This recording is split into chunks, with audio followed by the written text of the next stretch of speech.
So my name is Gabriel Ryan. I'm a security engineer at, let me just adjust this. Okay, in the back, can you hear me? Okay, good stuff. My name is Gabriel Ryan. I'm a security engineer at Gotham Digital Science, also known as Solstice. We primarily do like AppSec, infrastructure testing, red teaming, research, etc. So new things in this presentation. We're going to be talking about hostile portal attacks. That's a method of stealing Active Directory credentials from WPA to EAP networks without network access.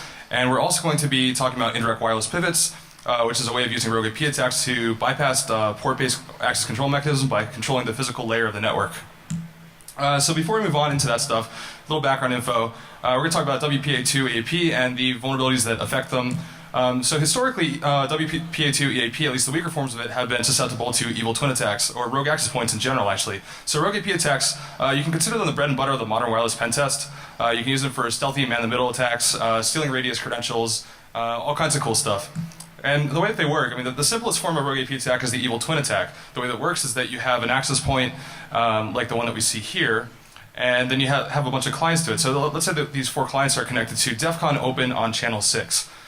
So if an attacker creates an identical access point to this one, but with a stronger signal strength, so stronger signal strength, but also has DEF CON open channel 6, what'll happen is this will cause the clients to drop their associations to the valid access point and then connect to the rogue access point, which you see down here. And at this point, the attacker has a man in the middle that he or she can use to do all kinds of crazy stuff like, whoa, almost dropped the shot glass, like stealing creds and the attacks that we're going to see today.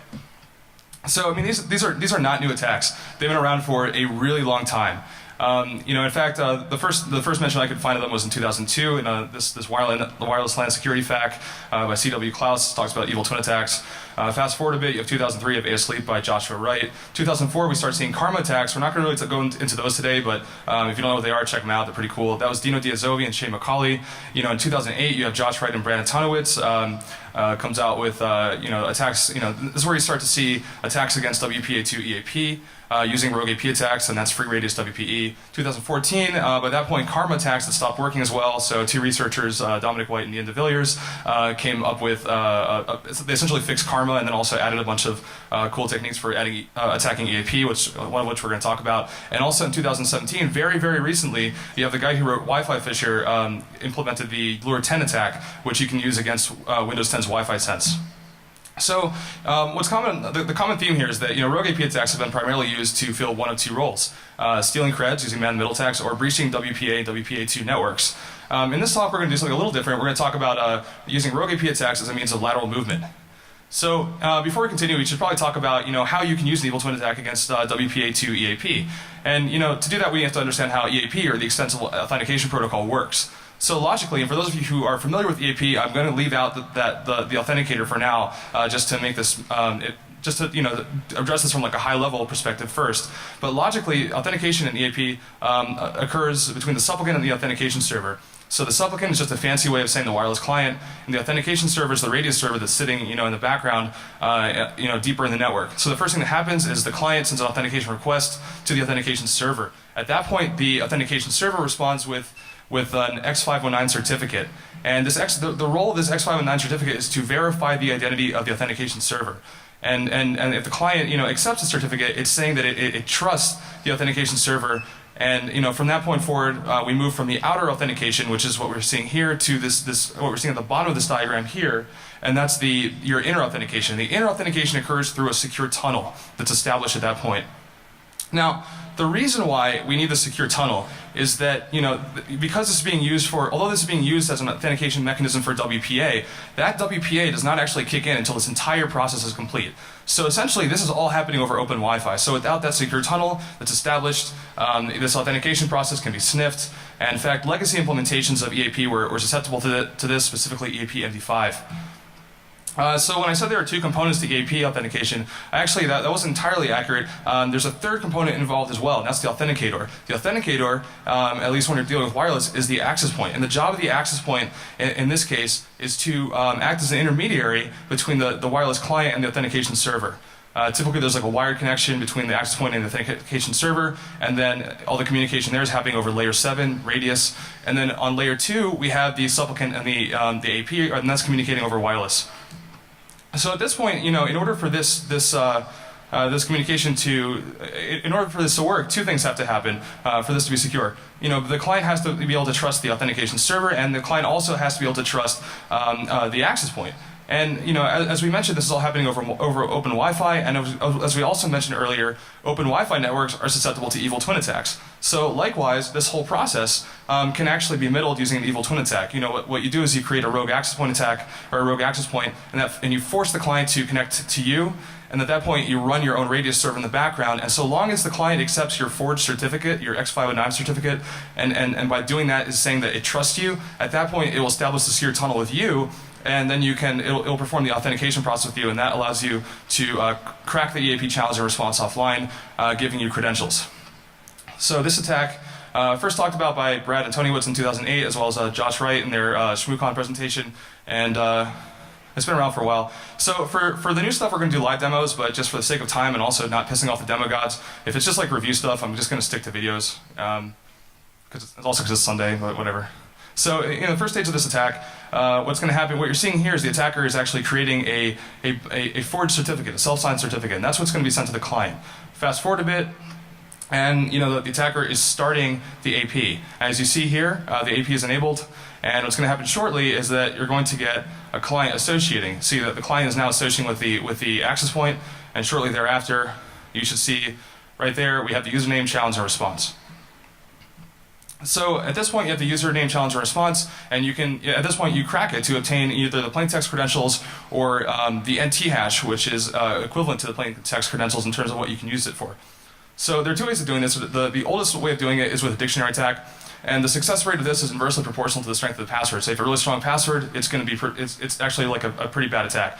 In 2012, Moxie Marlinspike and David Holton, they actually did a talk where they did at DEF CON where they did a divide and conquer attack. So MS-Chat v2, which is the inner authentication protocol used by EAP-PEAP, it actually uses the same 56 DES encryption as NTLM v1. So the security of this protocol is actually reducible to the strength of a single DES encryption. So instead of, with the dictionary attack, we're trying to recover a plain text password. For this, you attempt to recover an NT hash, and it actually, with a powerful FPGA-based cracking rig such as crack.sh, which you can go look that up, it's pretty cool, which was previously Cloud Cracker, you can actually achieve a 100% success rate in less than 24 hours for recovering that NT hash. So as you can see, it's pretty vulnerable.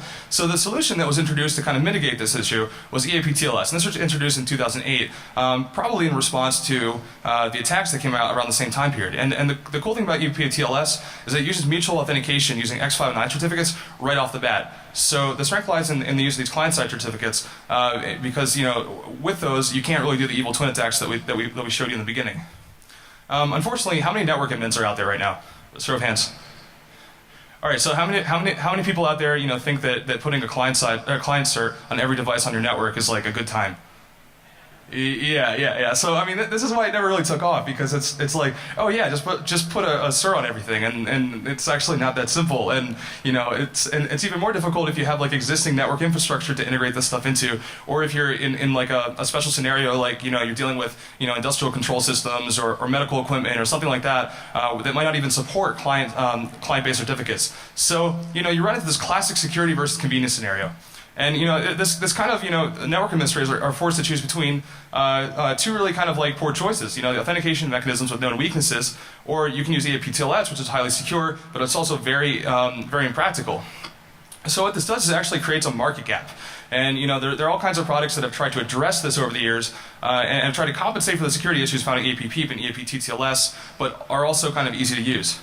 So the current trend that we tend to see over and over and over again is a focus on breach containment rather than breach prevention. So the idea is you acknowledge that yes, the wireless perimeter is weak, but you try to stop the threat once it gets in that inner layer of that first layer of defense. So we're going to talk about this today is whether or not this actually works. So I guess the most common way of approaching this containment problem is using a network access control mechanism to attempt to stop threats as they occur. So before that, I'm going to present you with this awesome little cartoon. Yeah.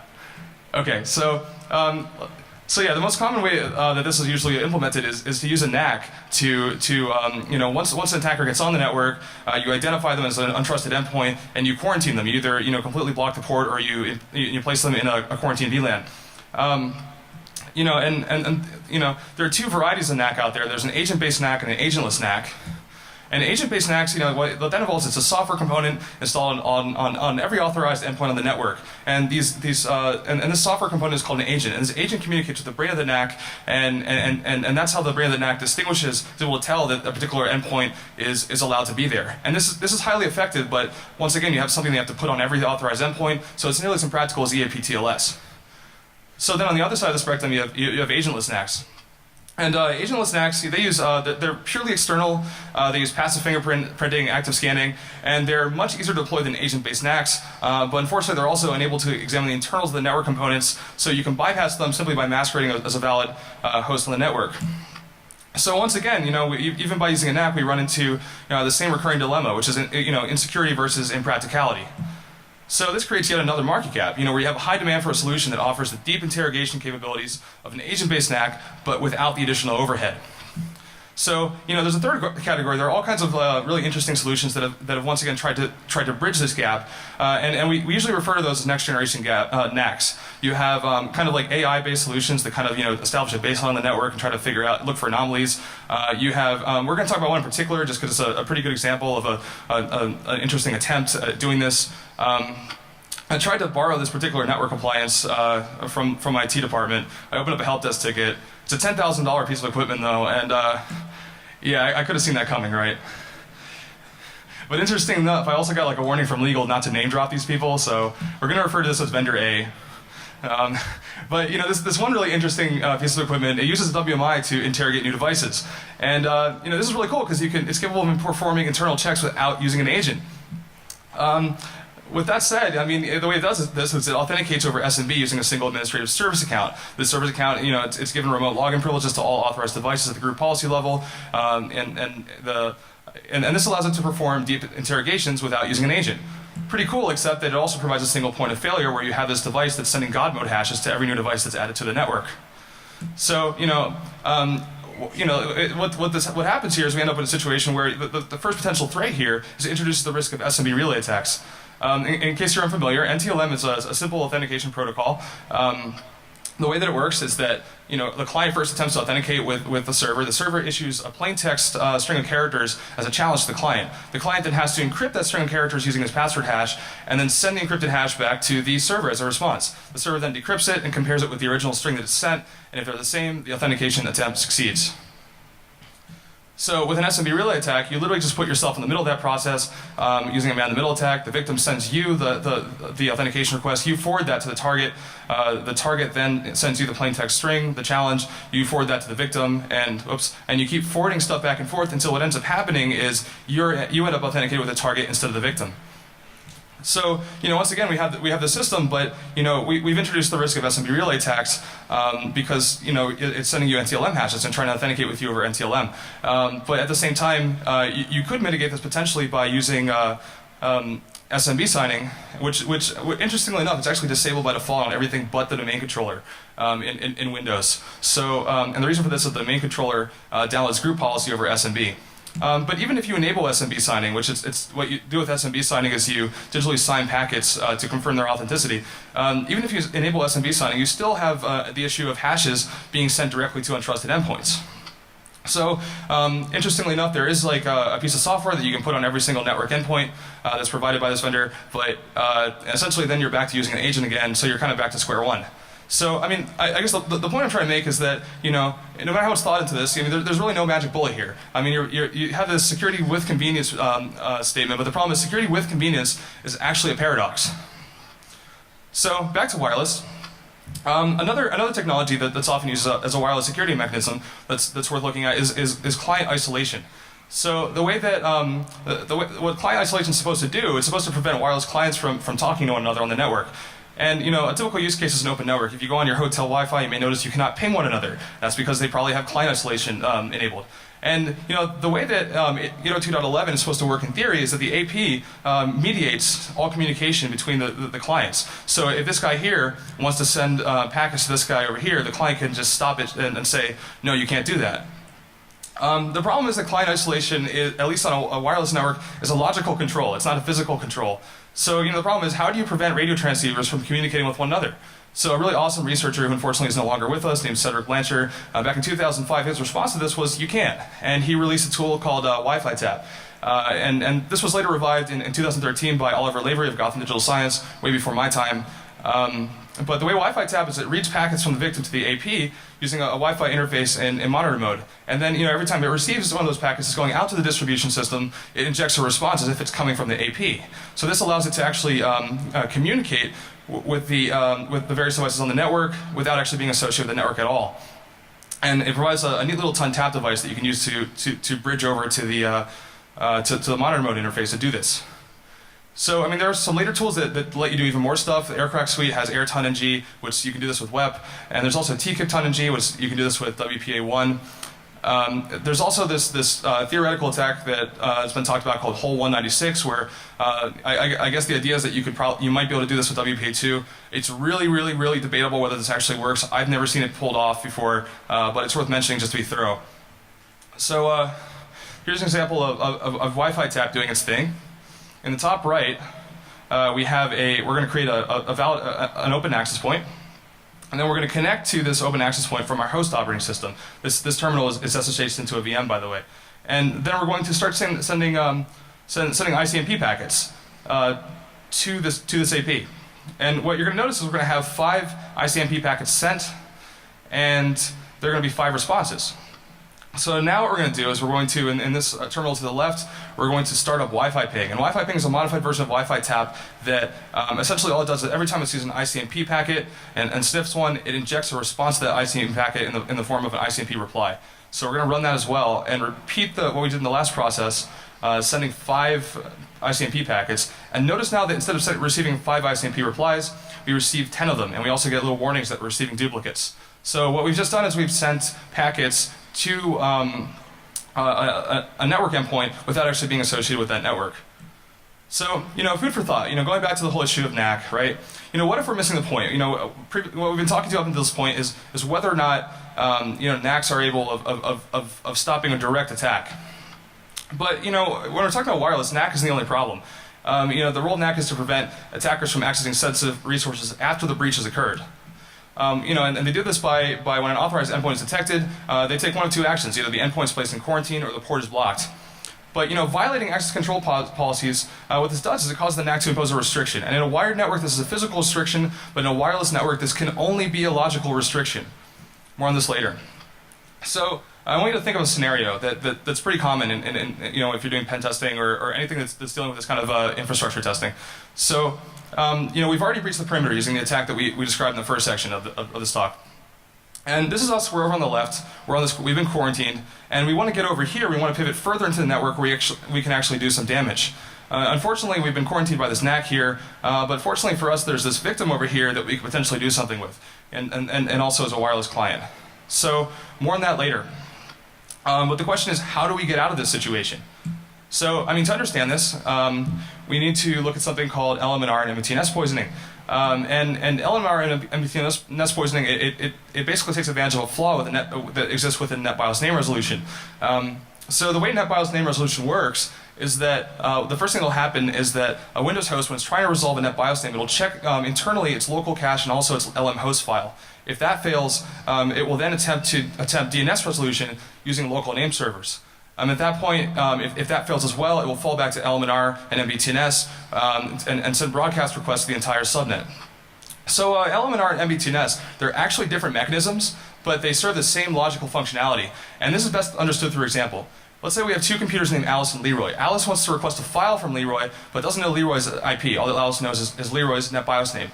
So Alice will attempt to resolve Leroy's name locally and also using local DNS, but let's say this attempt fails. Alice will then make a broadcast request using LMNR and MBTNS. At this point, every single computer on Alice's subnet will receive this request, and the idea here is that only Leroy should respond to this, but this is based on honor system. Does anyone see a problem with this yet? Yeah. So, I mean, it's a lot like ARC, where, there's no honor among thieves. If Alice receives 2 of these responses, only the first one's going to be considered valid, and this is going to create a race condition. The attacker can simply wait for LMNR and BTNS queries and respond to all of them. And this will cause the victims of this attack to send their traffic to the attacker. So there's the most, I guess, like the most popular tool for doing this, and really the pioneer in doing this, was Responder by Lawrence Jaffe, or Lawrence Jaffe, should I say. And we're gonna start this up on the left, and we're going to run this,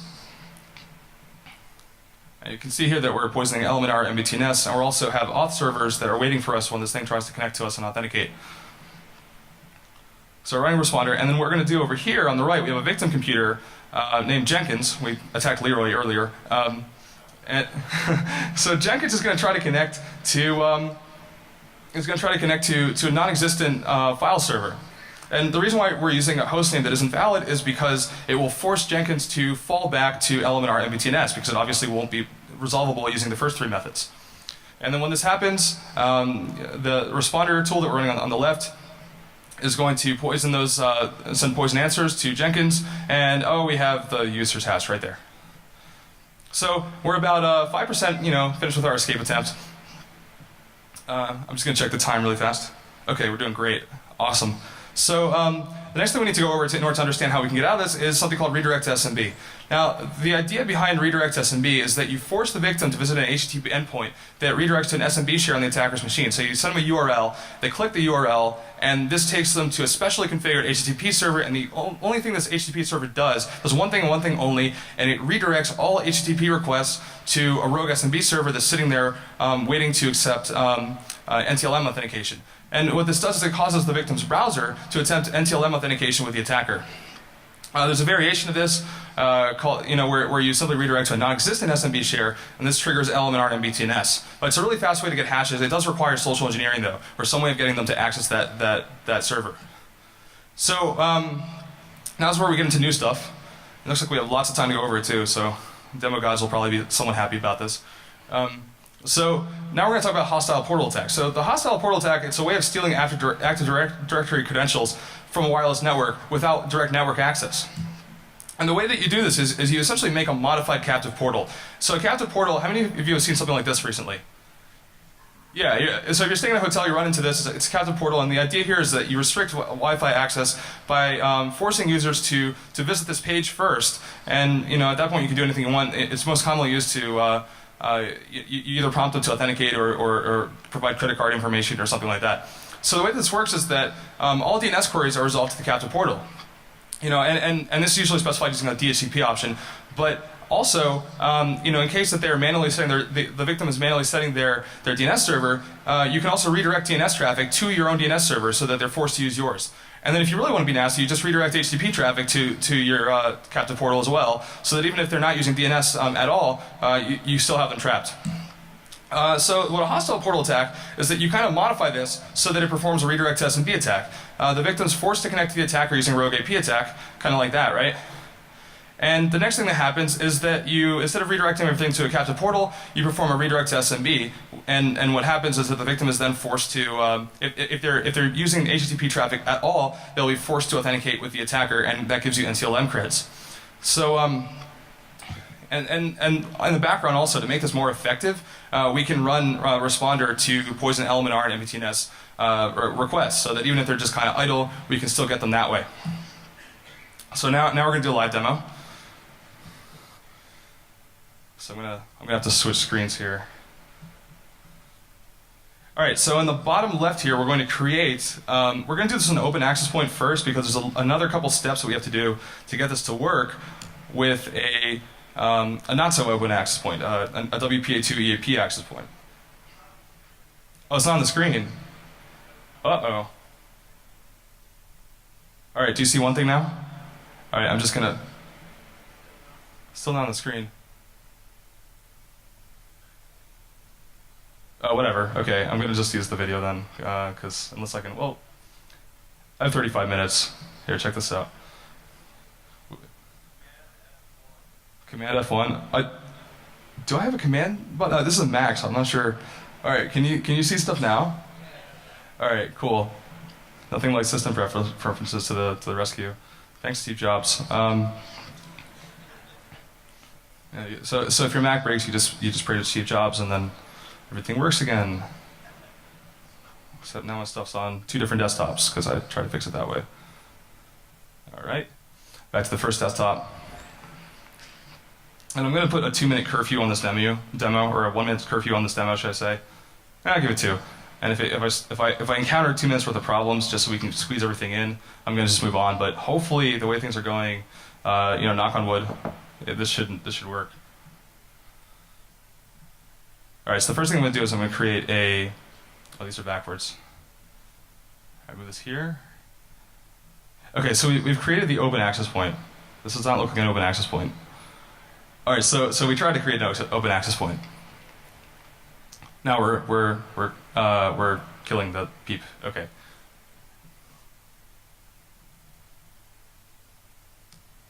All right, here we go. So we're going to create an open access point using EPAMmer. We're actually going to use the same attack tool that we used for attacking this thing to create our valid access point, because why not?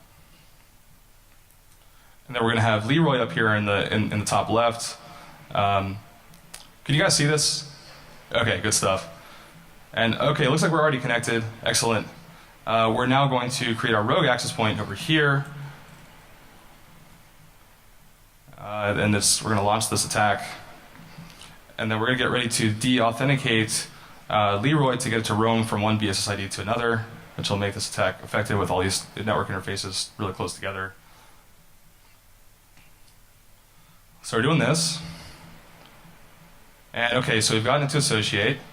And notice that when we open up IE, okay, now we have hashes. Now I have to get everything to stop. Okay, there we go. Cool stuff. So that's a hostile portal attack against a open network. It's somewhat impressive. We're going to make it a little more impressive. We're going to use it against WPA2 in a second once I clear this previous hash that we just captured, so we can do it twice.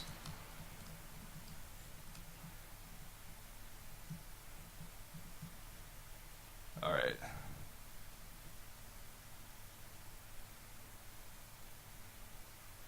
Oh, really? Okay. I feel like we've been here before for some reason. Okay.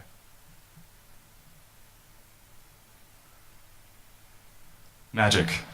Okay, so now let's talk about how to do this with WPA EAP networks. So in most cases, WPA EAP means EAP-TTLS or EAP-PEAP.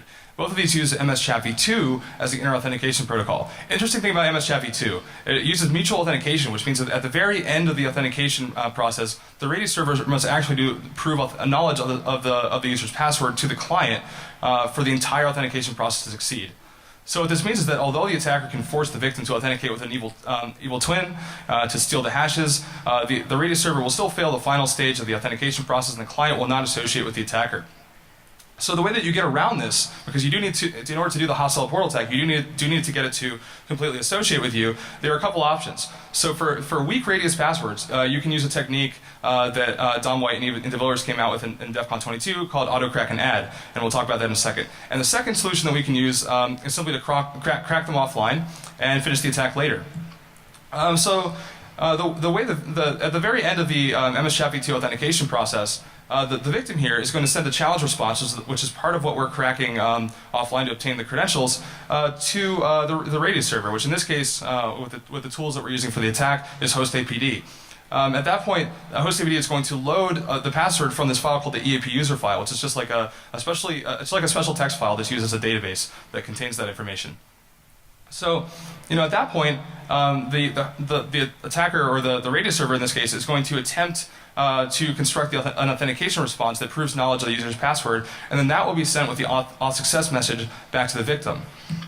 So when you use an auto crack and add technique, what you're doing is, instead of immediately loading that password from the EAP user file, you instead take the challenge response and send it to a cracking rig. And this can be like a remote cracking rig that's very powerful. It doesn't have to be something that's on your laptop.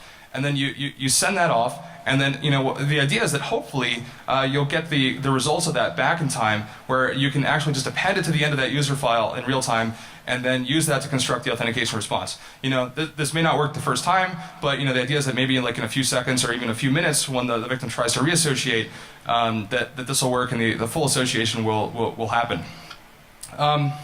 And the second option, of course, for all those other passwords, is simply to crack offline and finish it later. Without even going into the discussion that advanced persistence threats like this guy over on the right, aren't really limited by time boxing. Remember that we talked about how the divide and conquer technique, with sufficiently powerful hardware, can crack MS-CHAPI2 within 24 hours with a 100% success rate.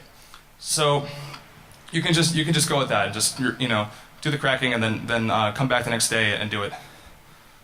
So for demo purposes, I'm obviously not going to connect to the DEF CON Wi-Fi and send stuff over there. So we're going to go with the first option.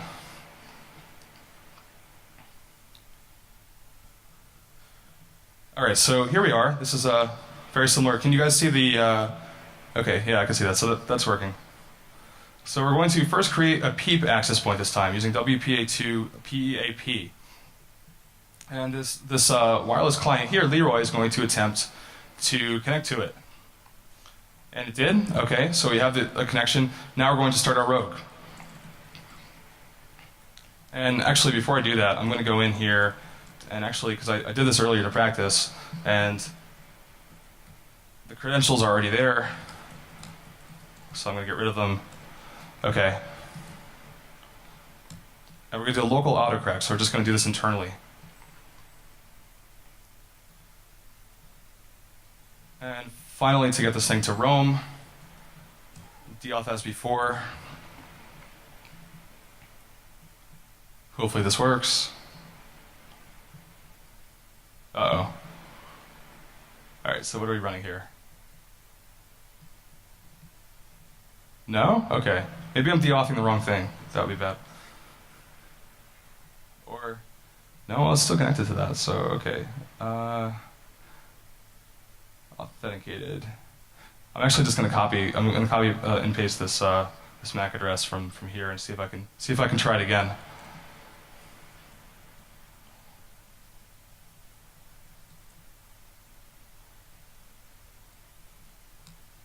All right, try number 2.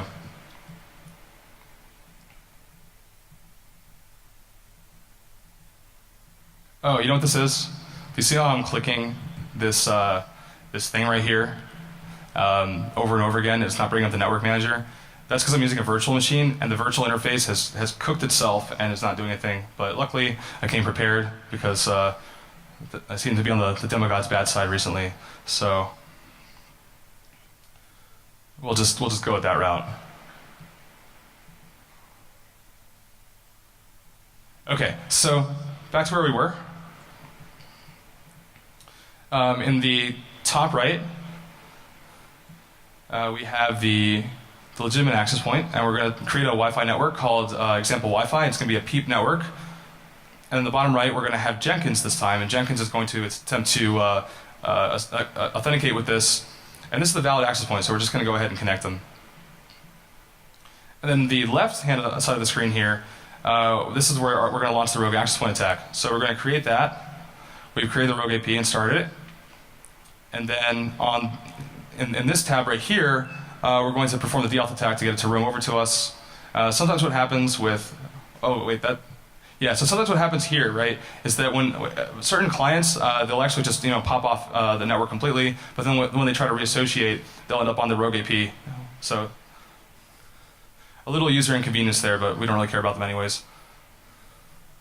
So we see here that we've captured the credentials. They've been written to the end of the. They've now been written to the end of the EAP user file. So we're going to just cat the contents of that file really fast. Here we go. You see the end. They've been added. So now we're going to repeat the attack. And notice that when we do that, we go ahead and accept that cert warning that's popping up. So now we do that. Interesting thing, sometimes for some reasons when you connect to a network, IE just manages to open itself by itself. And of course when that happens, you're going to send HTTP traffic and you get hashes. And also check this out, this is going to be pretty cool. Every time you type in a character in the IE address bar, it tries to do a Bing search. So we're doing this, and it's making HTTP requests. So every time you're typing in a character, we're just getting that hash over and over and over again. In fact, it looks like the EPAM over here is starting to complain that we're doing it so often. And then also IE is like what's going on? We can't request anything. So yeah, that's a hostile portal attack against WPA2 EAP. And what this gets you is lots and lots of NTLM hashes. You get similar results to LMNR and MBTNS poisoning, but there are a few key advantages here. No direct network access required, and you're not limited to a local subnet. You get everything that's connected to wireless. And it's also not a passive attack. You're not waiting for LMNR to show up on the subnet, on your local subnet. You're actually forcing things to happen. So back to our scenario. Here we are. We're going to do a new technique that builds off of the hostile portal attack, and this is a technique for using rogue AP attacks to bypass port-based access control mechanisms. So here we are with the attacker. We're back on this quarantine VLAN, and we're actually going to do our escape attempt now. Once again, we've been quarantined here by the NAC, and over here we have the victim that's been placed on this restricted VLAN. And obviously we want to get over here and access these sensitive resources. So what if we first, let's say that we have one network adapter that's being used to access this VLAN. What if we first take a second network adapter and then force this victim to connect to that second network adapter using an evil twin attack? Well, at that point, the victim is, we take them off the restricted, the network that we're attacking, and we force them to associate with us. We then attack them using a hostile portal attack to obtain their NTLM hashes. Crack the hashes offline, come back later, pick up where we left off. We might have to repeat the first step to make this work, but at that point we can place a time payload on the victim, right? Like a scheduled task or something. At that point, we kill our rogue AP that's operating on our second network interface. We allow the victim to reassociate with the target network. The NAC moves the victim back to the restricted VLAN because it's an authorized endpoint. At that point, we just wait for the reverse shell, and this could be the best NAC in the world, and it would not even matter. So that was cool, but it requires some offline cracking of NTLM. We obviously don't want to do that. Well, I mean, it'll work, but it'd be cooler if we could speed that process up a bit.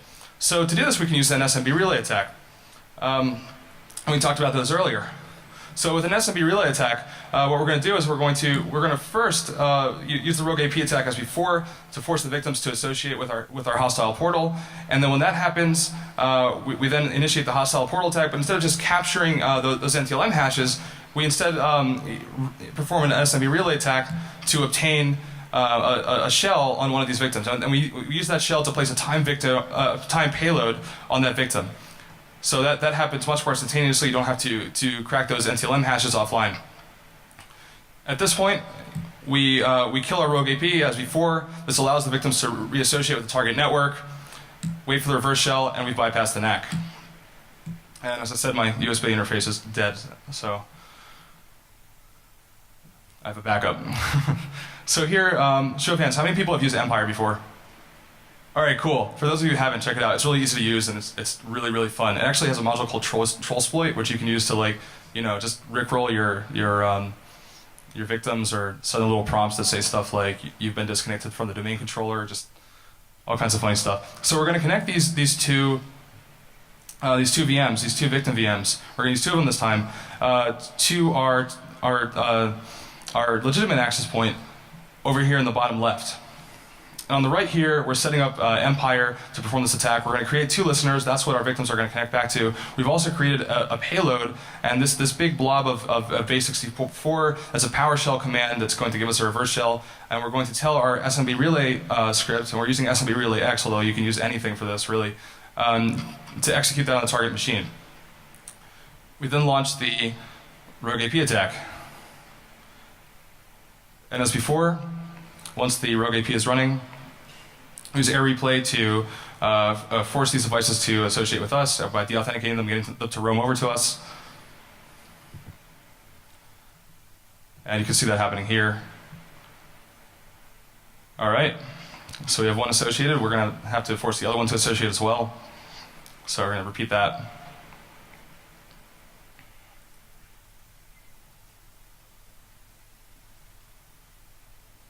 And it's waiting for beacon frames, so I'm going to fast forward through that. So we've de-opt the second victim. The second victim is now going to roam over to us, and you can see that there's some that IE weirdness happening in the background when you first connect. But now we're going to take that payload, and we're also going to grab the IP address of one of these victims and then feed it to our SMB relay script. So we're just going to copy and paste that over to our SMB relay script, which we've done here. And then we're going to start it. And at this point, we're going to generate some HTTP traffic on one of these machines just to make sure the SMB relay attack happens. So we're doing that here. And notice there that you see a lot of activity from the SMB relay terminal, and that's because it's the attack's actually executing. And now we just wait for the reverse shell. There's a 45-second delay on the payload, so I just have to. I'm going to kind of skip a little bit, but I want you guys to see the payload connecting. There it is, that green text. That's our initial payload. So now what the scenario that we have is that we have two devices that are associated with our rogue access point attack, and we've used an SMB relay to gain a shell on one. So now that we've pivoted into one of them, we're going to use a persistence module from Empire. For illustrative purposes, scheduled tasks works really nicely for this, although it's also really loud. It touches disk, so in a real scenario, you'd want to use something that lives purely in memory. But I like scheduled tasks because it's like easy to explain for doing like a talk. So, and you can see now we've executed the command hostname and the command whoami. We have NT authority privileges on Jenkins up here in the top left. So we're going to execute the scheduled task, and we're going to set a timer for 2 minutes in the future. And you know, something really interesting happened when I was recording this. I actually forgot to connect attach the virtual interface that was attached to my USB Wi-Fi adapter for the NIC that was connected to the target network.